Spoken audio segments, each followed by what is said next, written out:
جب حضرت ابراہیم علیہ السلام نے حضرت اسماعیل علیہ السلام کے ساتھ مل کر خانہ کعبہ کی تعمیر کی تو آپ کی تبلیغ سے قبائل جرہم و قطورہ نے دین ابراہیمی قبول کر لیا اور اللہ کو ایک خدا مان لیا۔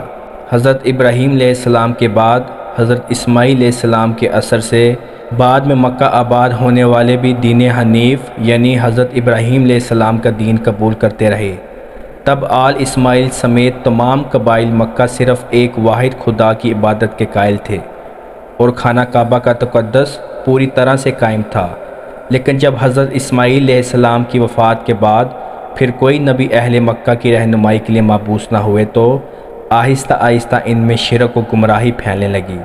جب مکہ پر قبیلہ عاد و بنو غزاں یکے بعد دیگر حملہ آور ہوئے تو بنی اسماعیل کے کئی قبائل کو مکہ چھوڑنا بھی پڑا۔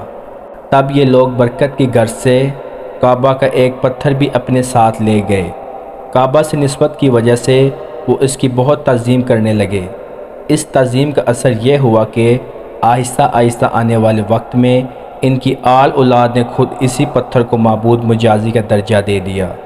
اس طرح ان میں شرک رائج ہونا شروع ہوا، لیکن حقیقی معنوں میں عرب اور خصوصاً اہل مکہ میں باقاعدگی شرک و بت پرستی کا آغاز حضرت ابراہیم علیہ السلام سے کم و بیش 2500 سال بعد ہوا۔ جب بنو قزاں نے مکہ پر قبضہ کیا، عربوں میں بت پرستی کا آغاز کرنے والا قبیلہ غزاں کا سردار عمرو بن لہی تھا۔ یہ شخص خانہ کعبہ کا متولی تھا۔ ایک بار جب وہ شام گیا تو وہاں اس نے لوگوں کو بت کی پرستش کرتے دیکھا۔ یہ کل 5 بت تھے جن کے نام ود، یغوث، سوا، یعوق اور نصر تھے۔ ان بتوں کو قوم نوح پوجا کرتی تھی۔ یہ شخص وہاں سے ان کے بت سال لے آیا اور واپسی پر ان کو جدہ کے ایک مقام پر دفن کر دیا۔ جب مکہ واپس پہنچا تو وہاں مشہور کیا کہ اسے اس کتاب جن نے ان بتوں کا پتہ بتایا ہے جنہیں قوم نوح پوجا کرتی تھی۔ پھر وہ اہل مکہ کو جو پہلے ہی شرک و بت پرستی کی طرف راغب ہو چکے تھے ساتھ لے کر جدہ پہنچا اور وہاں سے وہ بت زمین کھود کر نکال لیے اور انہیں مکہ لا کر خانہ کعبہ میں رکھ دیا، جہاں تعظیم کے نام پر ان بتوں کی عبادت شروع ہو گئی اور ان بتوں کو مختلف خدائی صفات کا مالک تصور کیا جانے لگا۔ آہستہ آہستہ اہل مکہ خود نئے نئے بتوں کو ڈالنے لگا اور تب بہت سے ایسے بت بنائے گئے جنہیں آنے والے دور میں مشرکین عرب میں بے پناہ اہمیت حاصل ہوئی۔ چونکہ خانہ کعبہ کی وجہ سے مکہ پورے جزیرہ نما عرب کا مرکز تھا، تو جب باہر سے مختلف قبائل کے لوگ حج کے دنوں میں مکہ آتے تو وہاں ان بتوں کی پرستش ہوتے دیکھ کر ان بتوں کی شبیہ بنوا کر ساتھ لے جاتے اور اپنے علاقے میں ان کو نصب کر کے ان کی پوجا شروع کر دیتے۔ آپ صلی اللہ علیہ وآلہ وسلم کی ولادت مبارکہ کے وقت عربوں اور خصوصاً مشرکین مکہ میں جن بتوں کو بہت اہم جانا جاتا تھا ان کی تفصیل درجہ ذیل ہے۔ نمبر 1 پر آتا ہے حبل۔ یہ مشرکین مکہ کے سب سے اہم ترین بتوں میں سے ایک تھا۔ دراصل یہ ایک شام کا دیوتا بہل تھا جس کے معنی طاقتور کے ہیں اور جسے عربوں نے بہل کی تعریف شدہ شکل حبل کا نام دیا۔ یہ بت قریش مکہ کو انسانی مورت کی شکل میں ملا جو سرخ عقیق سے تراشا ہوا تھا۔ اس کا دایاں ہاتھ ٹوٹا ہوا تھا۔ قریش مکہ نے وہ سونے کا ہاتھ بنوا کر لگا دیا۔ حبل خاص خانہ کعبہ کی چھت پر نصب تھا۔ مشرکین مکہ جنگوں میں اسی حبل کے نام لے کر نعرے لگاتے تھے۔ فتح مکہ کے موقع پر حضرت علی رضی اللہ تعالیٰ عنہ نے اسے پاش کیا۔ نمبر 2 پہ آتا ہے عزا۔ مکہ سے چند میل دور وادی نخلہ میں کیکر کے ایک درخت کے نیچے عزا کا تہان تھا جہاں عزا کا بت نصب تھا، جبکہ خانہ کعبہ میں بھی عزا کا بت رکھا ہوا تھا جسے فتح مکہ کے وقت توڑا گیا، جبکہ وادی نخلہ میں عزا کے اصل بت کو توڑنے کے لیے حضرت خالد بن ولید رضی اللہ تعالیٰ عنہ کو بھیجا گیا۔ عزا کا بت مشرکین مکہ کے نزدیک سب سے عظیم ترین بت تھا۔ نمبر 3 پر آتا ہے لات۔ یہ طائف میں اس جگہ نصب تھا جہاں آج کل مسجد طائف کا بایاں مینار ہے۔ لات کے معنی ہیں ستو گولنے والا۔ دراصل ایک شخص تھا جو حاجیوں کو ستو گول کر پلایا کرتا تھا۔ بعد میں عمرو بن لہی کے اما پر اس کا بت بنا کر اس کی پوجا کی جانے لگی۔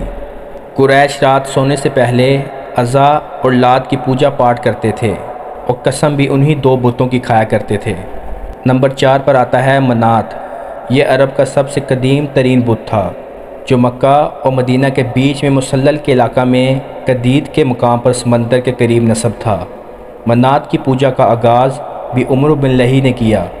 قبائل اوس و خرج جب حج کر کے واپس مدینہ کو روانہ ہوتے تو منات کے بت کے پاس ہی احرام اتارا کرتے، جبکہ بنو ازد اور بنو غسان تو باقاعدہ اس بت کا حج بھی کرتے تھے۔ اہل مدینہ کے نزدیک حج کی تکمیل تب تک نہ ہوتی تھی جب تک منات کی پوجا نہ کی جائے۔ اس بت کو بھی نبی کریم صلی اللہ علیہ وآلہ وسلم کے حکم پر فتح مکہ کے لیے جاتے ہوئے حضرت علی رضی اللہ تعالیٰ عنہ نے منہدم کر دیا۔ نمبر 5 پر اصاف و نائلہ، یہ انسانی شکل کے بت تھے۔ دراصل ایک مرد اصاف اور عورت نائلہ کعبہ میں زنا کے مرتکب ہوئے اور جب لوگوں نے آ کر دیکھا تو وہ پتھر بن چکے تھے۔ اہل مکہ نے انہیں عبرت کے لیے صفا اور مروہ پر رکھ دیا، مگر انہیں بھی عمرو بن لہی حرم کعبہ میں لے آیا اور زمزم کے پاس رکھ دیا۔ لوگ ان کا طواف بھی کرتے اور قربانیاں بھی کرتے تھے۔ نمبر 6 پر سوا، یہ ان 5 بتوں میں شامل تھا جن کو قوم نوح پوجا کرتی تھی اور جنہیں عمرو بن لہی شام سے لایا تھا۔ باقی 4 بتوں میں نصر، ود، یعوق اور یغوث شامل ہیں۔ یہ بت عورت کی شکل میں تھا اور مدینہ منورہ کے قریب نصب تھا۔ نمبر 7 پر نصر، یہ بت یمن میں حمیر کے علاقے میں نصب تھا۔ یہ گدھ کی شکل میں تھا۔ اہل حمیر تب تک اس کی پوجا کرتے رہے جب تک انہوں نے یہودی مذہب اختیار نہ کر لیا۔ نمبر 8 پر یعوق، یعوق کے معنی مصیبت روکنے والا ہے۔ گورے کی شکل والا یہ بت عمر بن لہی شام سے لایا تھا اور اسے بنو ہمدان اور خلان کے حوالے کیا تھا، جو اسے اپنے ساتھ یمن لے گئے اور اسے صنعا سے کچھ فاصلے پر رہب کے مقام پر نصب کر کے اس کی پوجا شروع کر دی۔ نمبر 9 پر یغوث، یہ بت بھی یمن کے ایک علاقہ اقما میں نصب تھا۔ یہ شیر کی شکل کا بت تھا۔ یغوث کے معنی فریاد کو پہنچانے والا ہے۔ اور نمبر 10 پر آتا ہے ود، یہ بت تمت الجندل کے مقام پر نصب تھا اور بنو کلب اس کی پوجا کرتے تھے، جبکہ قریش مکہ بھی اس کی عظمت کے قائل تھے اور اس کو پوجتے تھے۔ ان کے علاوہ آئم، الزیزان، اکیسر، الجلسد، ذوالخصلہ، ذوالشرح اور ذوالکفین بھی عربوں کے اہم بتوں میں شامل ہیں، جبکہ غیر اہم بتوں کی ایک کثیر تعداد ان کے علاوہ ہے۔ آج تک کی ویڈیو یہیں تک تھی۔ انشاءاللہ ملتے ہیں نیکسٹ ویڈیو میں، تب تک کے لیے اللہ نگہبان۔